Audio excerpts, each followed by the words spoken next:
Bienvenue sur cette chaîne improbable. Sans plus tarder, plongeons dans l'histoire. Le chapitre s'ouvre sur le monde souterrain d'Elbaf. On y retrouve Luffy, Hajrudin, Loki et Gaban. Gaban, bras gauche du défunt, roi des pirates Roger, parle d'une voix ferme, son ton résonnant avec la puissance d'une histoire gravée dans chaque mot. Il partage un ancien secret connu de très peu de personnes, la méthode la plus efficace pour utiliser le Haoshoku Haki afin de détruire la capacité de régénération des élites du gouvernement mondial. Ce n'est pas un simple coup, déclare Gaban, ses yeux fixant intensément Luffy et Zoro. C'est une technique que seuls quelques-uns d'entre nous peuvent maîtriser, et elle nous a sauvés de l'anéantissement à God Valley. L'histoire revient ensuite dans le passé, lorsque l'équipage de Roger a affronté les chevaliers sacrés, lors de cet événement légendaire. Roger, avec un courage sans limite, les a attaqués avec un coup chargé de Haoshoku Haki, mais il a vite réalisé qu'ils se relevaient comme s'ils n'avaient jamais été blessés. Leur régénération, c'est presque divin, dit Gaban, son ton devenant plus sombre. Cependant, au cœur de cette bataille acharnée, Roger a découvert leur faiblesse fatale, le Haoshoku Haki, lorsqu'il est utilisé à son intensité maximale,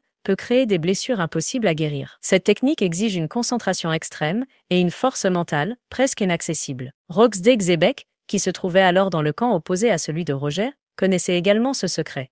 Xebec, murmure Gaban en regardant Loki, visiblement fasciné. C'était un génie sur le champ de bataille, tout comme Roger. Deux faces d'une même pièce, Loki, qui idolâtre secrètement Xebec, regarde Gaban avec un sourire fier. Dans ses yeux brille l'admiration d'un enfant écoutant un héros vivant. De retour au présent, Gaban fixe sérieusement Luffy et Zoro. Vous devez maîtriser cette technique. Pas demain, pas plus tard. Maintenant, dit-il d'un ton urgent. La situation dans le monde d'en haut devient de plus en plus chaotique. Chaque seconde passée ici met vos compagnons en danger là-haut. Luffy, qui voyait auparavant le Haoshoku Haki comme un simple moyen d'intimider ses ennemis, comprend désormais son véritable potentiel. Donc, c'est bien plus qu'une intimidation, murmure-t-il, un large sourire se dessinant sur son visage, empli d'un nouvel enthousiasme. Ça peut détruire des ennemis qu'aucun homme ordinaire ne pourrait blesser. Gaban émet un léger rire. Roger a débloqué tout le potentiel de son Haoshoku Haki. Rayleigh et moi n'avons pu atteindre qu'une fraction de cela. Mais il y a une autre personne qui pourrait nous avoir dépassés. Il s'arrête un instant, créant une pause dramatique. Shanks. Il est peut-être le seul à approcher le niveau de Roger.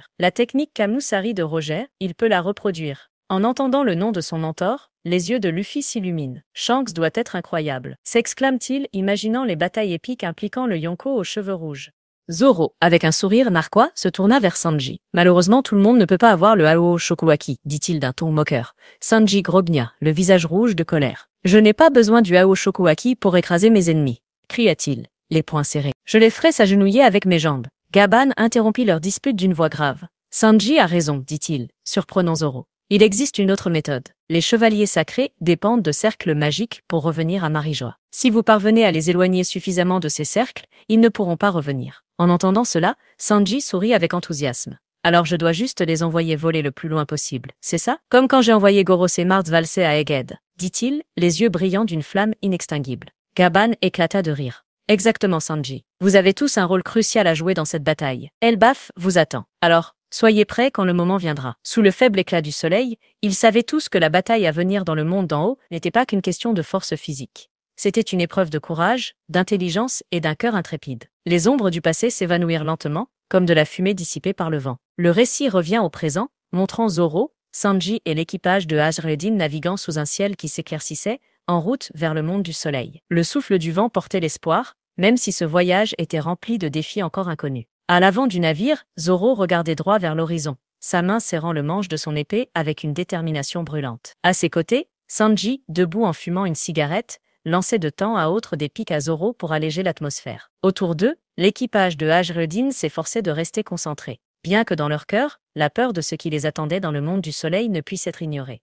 Pendant ce temps, au-dessus du monde du soleil, une ambiance contrastée régnait. Killingham et Somars continuaient de semer le chaos, tandis que les guerriers géants luttaient pour reprendre le contrôle de la situation, répondant aux épreuves de force imposées par Imusama en personne. Imusama, cette figure énigmatique rarement aperçue, observait tout avec un léger sourire. Le chaos à Elbaf semblait lui offrir un divertissement particulier. Chaque géant débordé, chaque cri résonnant, n'était qu'une note dans la symphonie de son pouvoir. Au milieu de cette situation, Killingham se tourna vers Somars et lui demanda, à ton avis, quelle sera la réaction de Chance lorsqu'il apprendra qu'Elbaf est maintenant sous notre contrôle? Ses yeux brillaient d'une curiosité teintée de cynisme. Somars sembla peser sa réponse. Il sera en colère, bien sûr, répondit-il calmement. Mais Chance n'est pas idiot. Il ne prendra pas de décision irréfléchie. Après tout, son statut de Yonko est étrange, non? Killingham haussa un sourcil.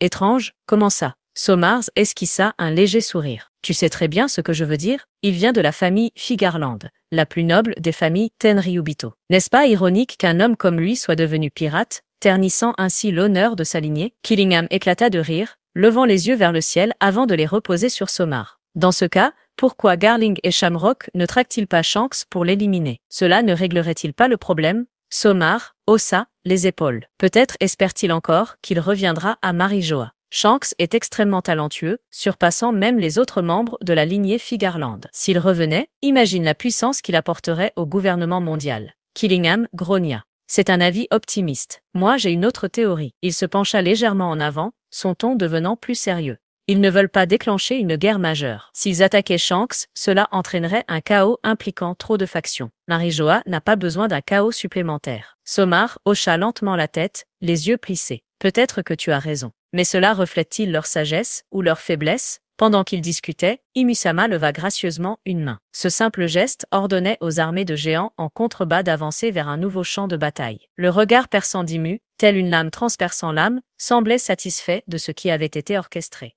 Au sommet de la Red Line, Marijoa était plongée dans une tempête de conflits inévitables. L'armée révolutionnaire, dirigée par Dragon, attaquait avec un courage sans faille, affrontant les chevaliers sacrés et Gorosei Garnet. Les flammes de la rébellion brûlaient à chaque coin, avec des explosions brisant le silence majestueux de Marijoa. Les chevaliers sacrés ripostaient avec une force extraordinaire, protégeant le symbole du pouvoir mondial désormais menacé de destruction. Sous la Red Line, la situation était tout aussi critique. Une immense flotte de la marine encerclait les navires de l'armée révolutionnaire, mais elle commençait à être débordée. L'armée révolutionnaire voyait ses rangs grossir, avec des alliés venant des quatre coins du monde pour rejoindre la bataille. Les soldats de la marine, bien que formés, semblaient démunis sans la présence d'un amiral ou la puissance redoutable des Séraphim. À New Marineford, Akainu écoutait les rapports sur ce chaos. Le visage froid, reflétant une colère brûlante, il se leva de son siège, son long manteau flottant derrière lui alors qu'il sortait. Si personne n'est capable de contrôler cette situation, dit-il d'une voix rauque pleine de rage, alors j'irai moi-même. Akainu décida de prendre un chemin risqué, passant par Marijoa, pour atteindre le côté Paradise sous la Red Line. Ce geste montrait qu'il était prêt à tout sacrifier pour stopper l'armée révolutionnaire. Au milieu de la bataille à Marijoa, Dragon, qui affrontait directement Garling,